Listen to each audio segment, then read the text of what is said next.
Have you ever been told you need to be more commercial? Or maybe you've heard the line, why didn't you spot that upsell sooner? And suddenly you feel like you're being asked to do sales. But here is the honest truth. Driving revenue in customer success is not the same as being a salesperson. You don't need a quota to actually be commercial, and you don't need to pitch products to drive growth. So today, I want to show you how to exactly increase revenue as a customer success pro without turning into that dreaded seller that we all do not want to be. Because this isn't about cold calls or hard closes or pitching.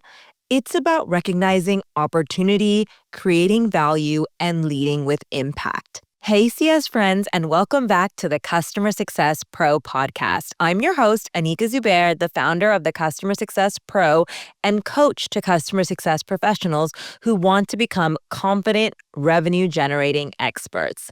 And in this episode, we are diving deep into the real reason customer success is being asked to drive more revenue. I'm going to cover the mistakes that I keep seeing come up and crop up that cause resistance to commercial CS. I'm also going to be sharing some frameworks for driving revenue without feeling salesy or selling. And of course, like all my podcast episodes, I am going to make sure you have tactical and practical tips on how you can start spotting growth opportunities this week in your weekly challenge.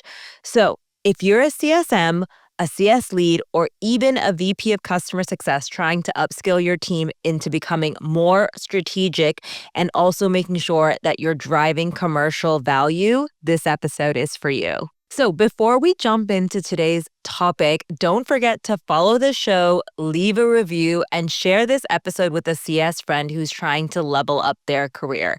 I truly love reading every single one of your comments on Spotify, on YouTube, or on Apple. You can leave a comment on this podcast anywhere that you listen. So I really appreciate everyone who takes the time to do that.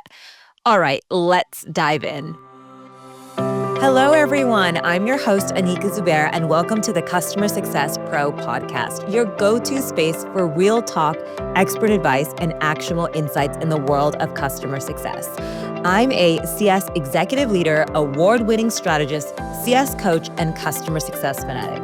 I help CSMs and CS leaders build the skills and the confidence to become revenue-driving pros and scale world-class CS teams. So whether you're brand new to CS or a seasoned leader, this podcast is here to support your growth. Because customer success isn't a destination, it's a journey. And I'm here to be your guide and navigate every step of your journey. So join me every Wednesday where you'll get fresh CS tips, tricks, and strategies you can actually use. Some weeks I'll share my own insights and best practices from working in CS over the last 13 years. And once a month, I'll bring on expert guests to dive into the most relevant and pressing topics in customer success today. So if you're ready to level up, hit subscribe on Apple Podcasts, Spotify, or wherever you tune in, and let's make your CS journey a little bit easier together.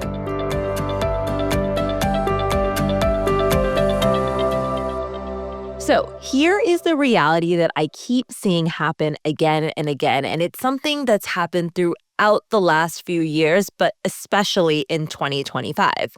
Now, CS teams are being asked to do more with less. This was probably the trending topic in 2023 and in 2024 as the entire tech scene and global SaaS industry really started to shift and change.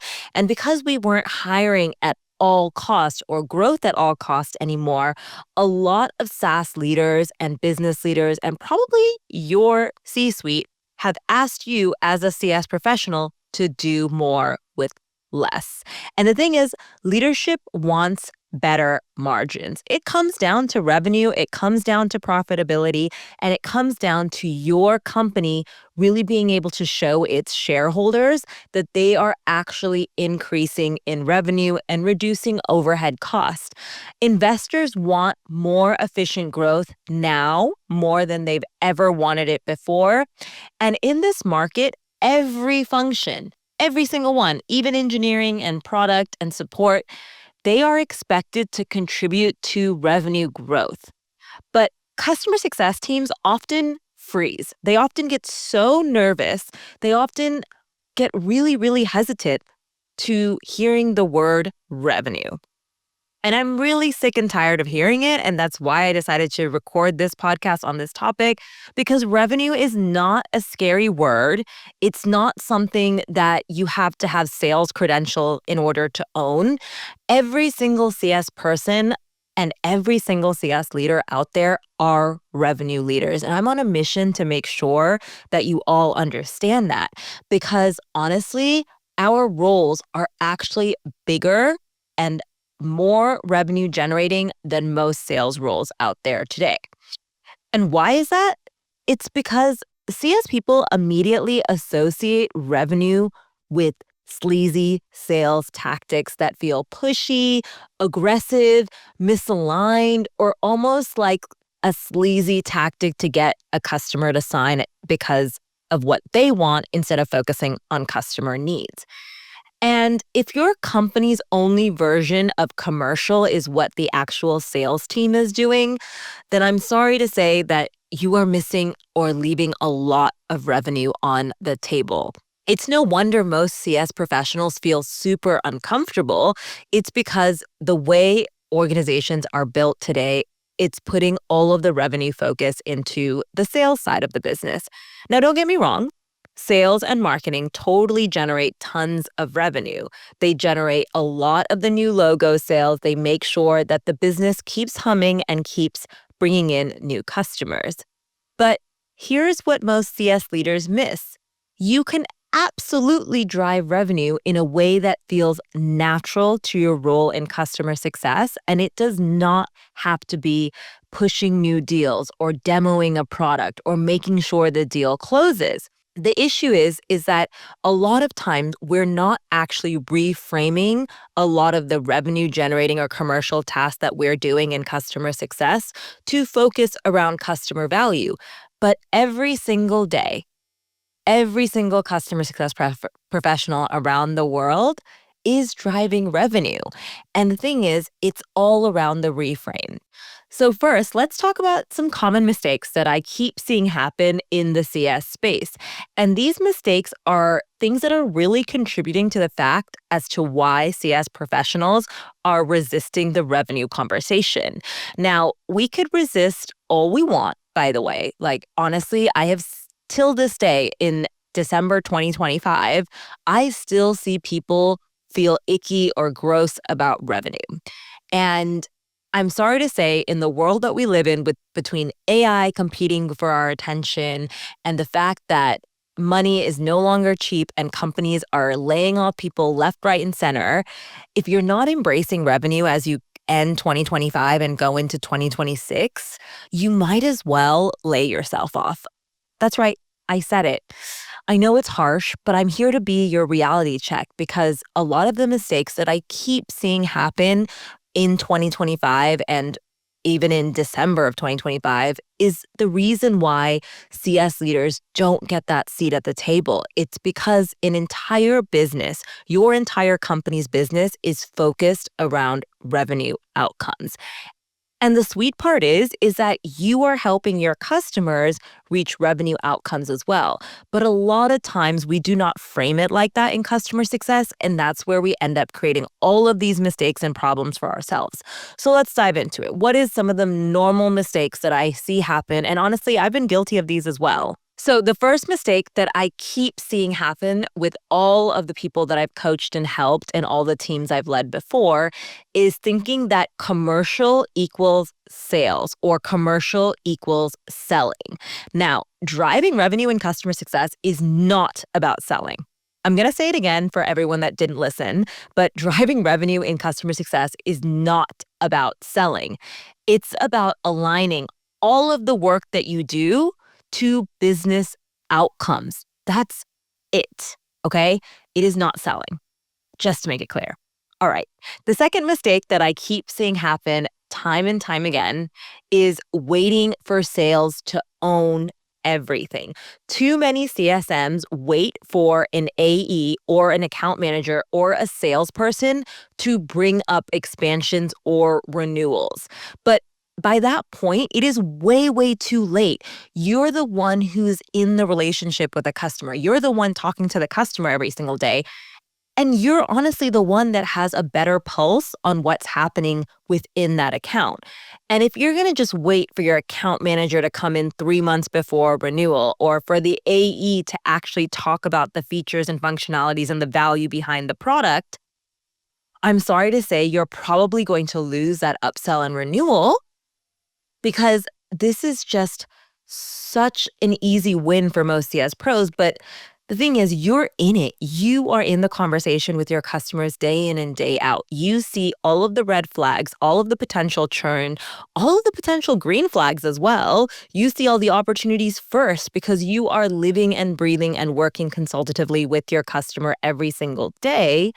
But unfortunately, waiting for your AE or account manager to just swoop in and then finally and know exactly what to do with that account when it comes to an upsell, usually that's leaving everyone on the back foot because you have all that information first. So why not act on it rather than waiting for your team to step in? And the third mistake that I see happen way too often, I actually had a call this week with a coachee on this. And unfortunately, I see this happen a lot, which is CS pros tend to tie value of a to product features. So when you anchor value in features instead of business outcomes, you make it so much harder for yourself to justify things like price increases or renewals or expansions. I know is really common, by the way. Our brains in customer success have been wired to have us thinking that when a customer uses a feature functionality of our product, they are going to see inherent value. Now, if you are in a consumption-based product, that's probably pretty normal. But for most people in B2B SaaS, in some shape or form, your customer is not going to see inherent value just by using your product and service. So when you start tying value to the features used, or maybe the features that are released on the roadmap, your customer is always going to tie value into how much you deliver when it comes to a product perspective. And unfortunately, and I've seen this happen too many times, where CSMs get caught out because their customers saying, oh, we don't see the value because the feature that we requested didn't actually end up being delivered. And then suddenly you're having a churn conversation with your customer because they are seeing value only in when you release features rather than in something that you've helped them uncover or a business outcome that you've helped them reach. And every single time that you tie something to a feature, what's going to happen when your roadmap changes or your executive team decides to actually shift priority and build features for enterprise customers instead of mid-market or SMB customers? And what ends up happening is when you start making that shift and when your customers start to connect everything to features, it is going to be really, really hard for you to justify renewals or expansion. So make your life easier and stop tying things, or stop tying value, I should say, to features and functionalities. All right, just a quick pause from the podcast. If you want to feel more confident in customer conversations and stop getting stuck when a customer pushes back, I have something that's going to help you immediately. It's my objection handling playbook, and it's a practical guide that gives you clear scripts, frameworks, and examples so you know exactly what to say when customer objection comes up. Now, inside, you will learn how to respond when a customer says they have no budget, You'll also learn how to confidently redirect when they say they need more time. And of course, we're going to talk in the guide about how to move the conversation forward when a stakeholder goes completely silent. The guide also covers how to uncover the real reason behind an objection so you can address it properly and move forward with your customer.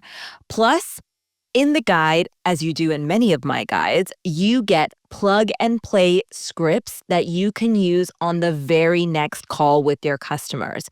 If you want to grab the objection handling playbook guide, you can go ahead and download it right now. All you have to do is go to thecustomersuccesspro.com/resources. That's thecustomersuccesspro.com/resources. I will link it down in the show notes of this episode. All right, let's get back into the podcast. Okay, this next one is something that I know a lot of people listening to this podcast, they're going to have a hard time admitting, but it is the truth. And I know it from a fact because I've seen it firsthand from the CSMs on my teams. Is the fourth mistake that I see happen way, way too often is that CS pros just avoid money talk. Now, hear me out. I know money gets super icky, yucky, cringe. Like no one likes talking about it, okay? It's something that as a society, we just do not talk about enough. If you think about it, we barely talk about our salary with our loved ones or our friends or our family. We barely talk about how much we buy a house or our mortgage payment or our rent payment. It's just not really talked about. And because it's not normalized and talking about in our social settings, we really, really hate talking about it with our customers. Because again, for some reason, we associate money with being the sleazy salesperson or the bad guy. And CS pros often avoid financial conversations because they don't want to be that sleazy salesperson.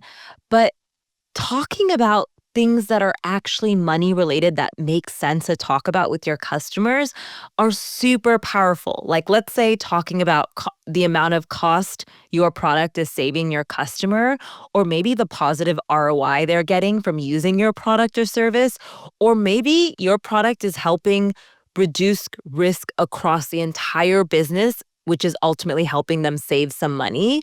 This is exactly the type of money conversations that end up earning executive trust.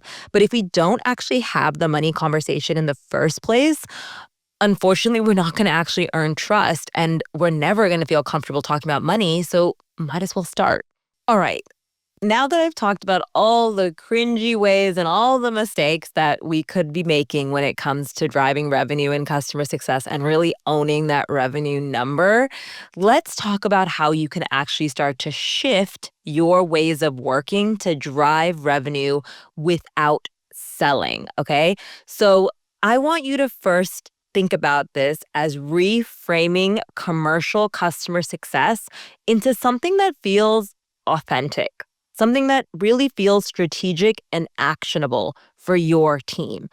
And here's my 3-part framework that works for me, but use this as you will. But I really hope as you listen to this podcast and you dive into this, start to realize that commercial does not mean overselling and underpromising or selling something to someone that they just don't need. Commercial does not mean that. It could mean being strategic. It could mean being a business advisor. It could mean helping grow your customers. And my framework follows that exact path. And the first part of it is making sure that if you are commercially CS focused, that you do some level of curiosity-driven discovery. So I love discovery, and it's something that's a really underutilized tactic in customer success. And I think that we need to really start by asking deeper questions early on in the relationships with our customers. Like, we need to really get in there and start asking our customers, what business outcomes are you targeting this year or this quarter? And how will you actually measure success? And what's keeping your exec team up at night? Or what does your exec team actually care about? These sorts of questions dig in deep. They get direct and to the point with our customers, and they build trust. And over time, they are going to help you uncover opportunities. Now, you've got to be able to layer discovery and make sure that you're asking the right questions of your customers at the right time. But you're also going to want to make sure that when you are asking these deeper discovery questions, you go in with the mindset of curiosity.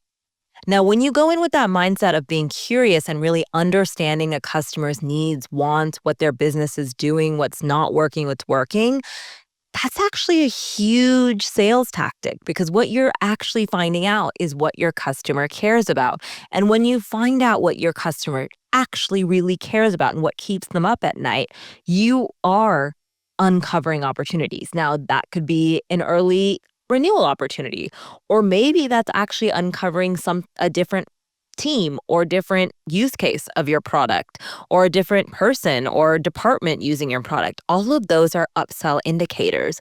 But the thing is, if you don't start asking those discovery based questions and if you don't start digging in a little bit deeper, you're never going to be able to uncover it.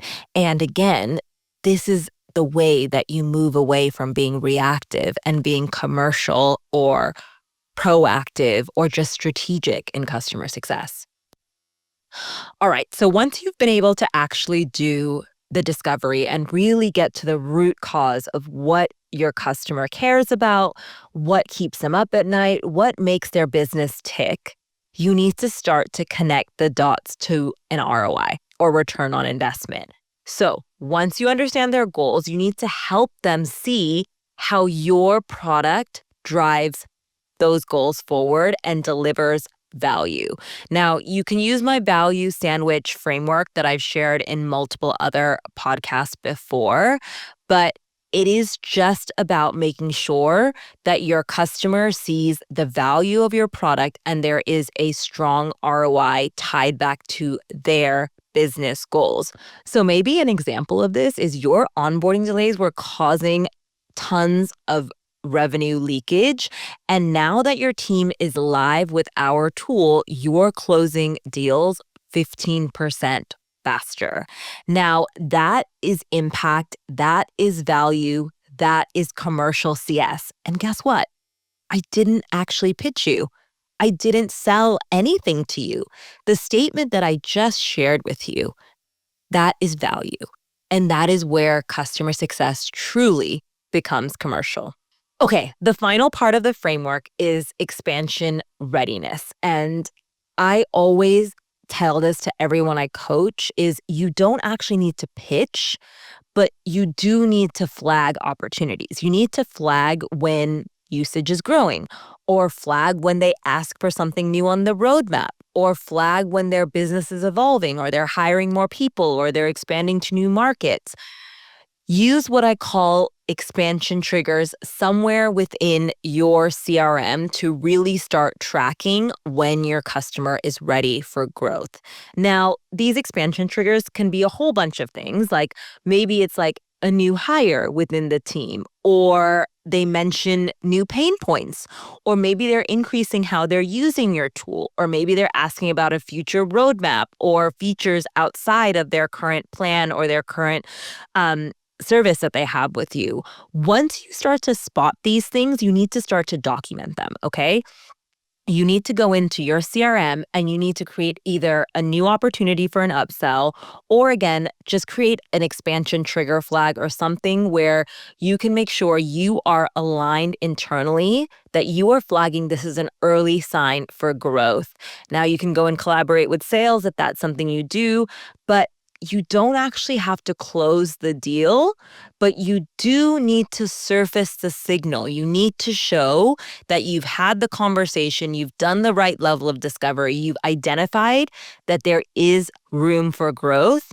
And that is where you actually are able to flag the commercial side of customer success.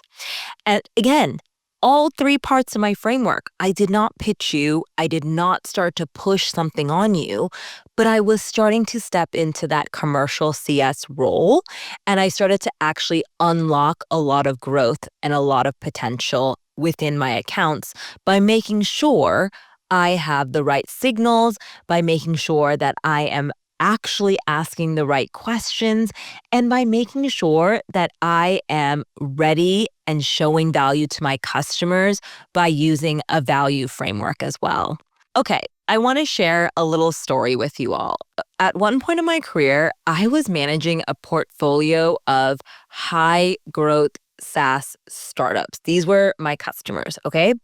And one customer in particular, let's call them Z-Tech, was quietly scaling. No red flags. They were attending trainings, they were logging in, they came to my business reviews, really no complaints at all.